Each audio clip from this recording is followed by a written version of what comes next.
Cancer का नाम सुनते ही हर कोई डर जाता है क्योंकि ये एक लाइफ थ्रेटनिंग बीमारी है।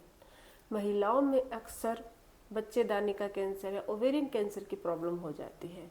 ये जो प्रॉब्लम है, ये ओवेरियन जो कैंसर होता है उसको ऐसे पहचान नहीं सकते क्योंकि ये इसके शुरुआत में इसका पता ही नहीं लगता है।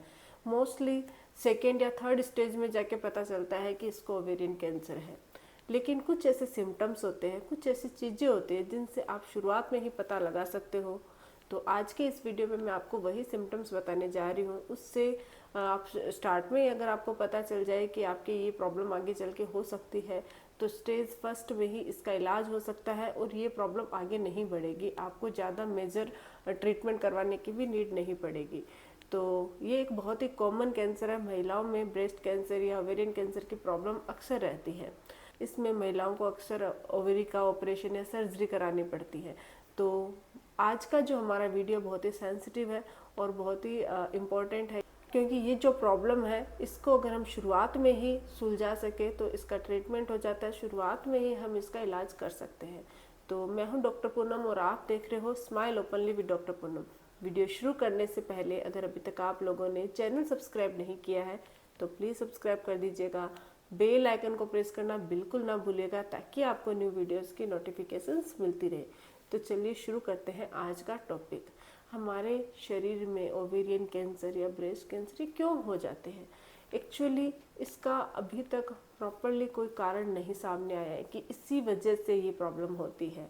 अगर हम कुछ कारणों की बात करें तो एक तो जेनेटिकली प्रॉब्लम होती है। अगर आपके फैमिली में किसी बंदे को ओवेरियन कैंसर की या ब्रेस्ट कैंसर की कैंसर की हिस्ट्री है तो आगे चलकर आपको भी इसके सिम्टम्स या आपको भी होने के चांसेस रहते हैं। तो एक तो इसका जेनेटिक कारण होता है। दूसरा, हार्मोनल प्रॉब्लम की वजह से अगर आपने हार्मोनल थेरेपी ली है, हार्मोनल रिप्लेसमेंट थेरेपी ली है तो उनमें अक्सर ओवेरियन कैंसर की शिकायत रहती है। 50 साल की उम्र के बाद महिलाओं में मेनोपॉज के बाद क्या होता है कि अचानक से अगर आपकी प्रॉब्लम हो जाती है, ब्लीडिंग की प्रॉब्लम होती है तो अचानक से ये प्रॉब्लम शुरू हो सकती है। तो मेनोपॉज में अगर प्रॉब्लम होती है स्पेशली 50 की एज के बाद तो भी ओवेरियन कैंसर की प्रॉब्लम हो सकती है। अगर आपके रिप्रोडक्शन सिस्टम में जैसे कि आपने कंसीव लेट किया है या फिर आप बहुत सारी महिलाएं ऐसे जो कंसीव ही नहीं कर पाती है तो उनमें भी ओवेरियन कैंसर होने का खतरा ज़्यादा रहता है। अब चाहे कारण जो भी, एक तो लाइफस्टाइल का भी बहुत फ़र्क पड़ता है। अगर आपकी लाइफस्टाइल सही नहीं है, आपका डाइट है वो प्रॉपर नहीं है तो इसकी वजह से भी ओवेरियन कैंसर होने का खतरा बढ़ जाता है। अब चाहे किसी भी कारण से, क्योंकि अभी तक इसका मेन एग्जिट कारण तो किसी को भी नहीं पता, तो किसी भी कारण से अगर आपके ये प्रॉब्लम हो रही है तो इसको हम शुरुआत में कैसे पहचान सकते हैं? क्योंकि इसके सिम्टम्स बहुत माइल्ड रहते हैं। जब ये स्टेज 3 या 4 में एडवांस स्टेज में पहुंच जाते हैं तब जाके इसका पता चलता है कि ये प्रॉब्लम है, क्योंकि शुरुआत में हम इसको नज़रअंदाज कर देते हैं। लेकिन अगर हम स्टार्ट में मैं जो आपको सिम्टम्स बता रही हूँ उसको आप नोटिस कर सको तो इससे बच सकते हो, आगे की प्रॉब्लम से भी आप छुटकारा पा सकते हो। तो सबसे पहला जो सिम्टम्स होता है वो है, अगर आपके पेल्विक एरिया में पेट के नीचे के साइड हल्का हल्का दर्द महसूस हो रहा है। इतना तेज़ दर्द नहीं होता है कि आपको डॉक्टर को दिखाने की ज़रूरत पड़े और इतना हल्का भी नहीं होता कि आपको पता ही नहीं चले। उसमें हमेशा रोज़ आपको हल्का हल्का पेन फील होता रहेगा। तो अगर आपके पेल्विक एरिया पेट में कंटिन्यू 2 हफ्ते से 3 हफ्ते से ज़्यादा हो गए, महीना हो गया और हल्का हल्का पेन लगातार बना हुआ है तो ये आपके ओवेरियन कैंसर का एक सिम्टम हो सकता है।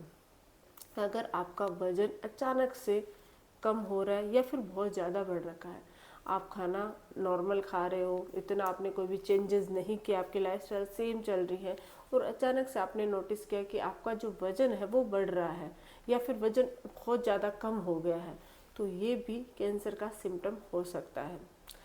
ब्लीडिंग बहुत, क्या होता है कि महिलाओं में अक्सर ये प्रॉब्लम रहती ही है।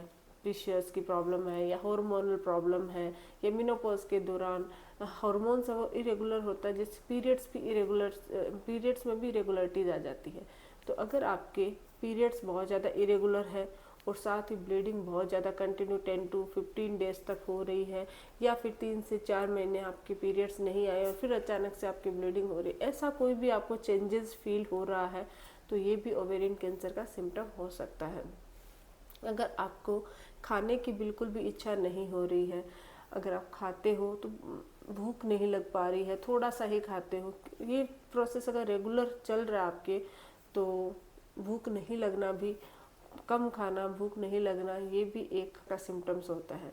अगर आपके पेशाब बार बार आते हैं और आपको मतलब आप कंट्रोल करना चाह रहे हो फिर भी आपके कंट्रोल नहीं हो पा रहे हैं, तो ये भी एक का सिम्टम हो सकता है।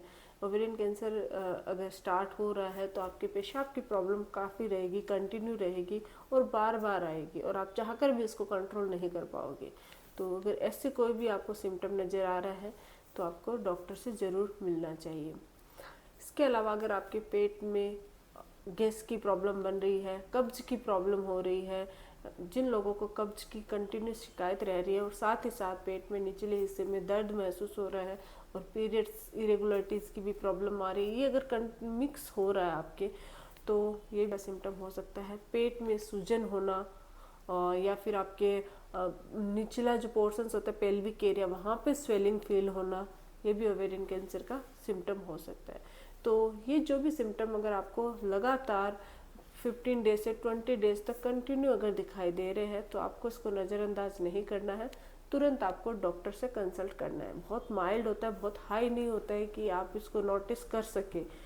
हो सकता है प्रॉब्लम ना हो, लेकिन हो भी सकता है कि 1% या 2% चांसेस हो गया कि आगे चल के आपको ओवेरियन कैंसर की प्रॉब्लम हो जाए। तो उससे पहले ही अगर आपको ऐसे कोई भी सिम्टम्स नज़र आ रहे हैं तो तुरंत डॉक्टर से कंसल्ट कीजिए, डॉक्टर से जांच करवाइए। डॉक्टर जांच करेंगे तो पेल्विक एरिया की जांच करेंगे, अल्ट्रासाउंड करेंगे, कुछ ब्लड टेस्ट करेंगे, ज़रूरत पड़ी तो सीटी स्कैन या बायोप्सी कर सकते हैं अगर उनको थोड़ा भी चांसेस लगा ओवेरियन कैंसर का। तो लेकिन शुरुआत में अगर हम लोग डायग्नोस करके पता लगा दे तो आगे चलकर आपके ओवेरियन कैंसर की प्रॉब्लम नहीं होगी और उसी को जहाँ है फर्स्ट या सेकेंड स्टेज में ही इसको हम क्योर कर सकते हैं और आप फुल्ली रिकवर हो सकते हो। तो साथ ही साथ अगर आपको कैंसर की प्रॉब्लम से बचना है तो अपनी जो लाइफस्टाइल है उसको एकदम से सही रखिए। डेली योगा करना, एक्सरसाइज करना, साथ ही साथ हेल्दी डाइट खाना बहुत ज़्यादा इम्पोर्टेंट है।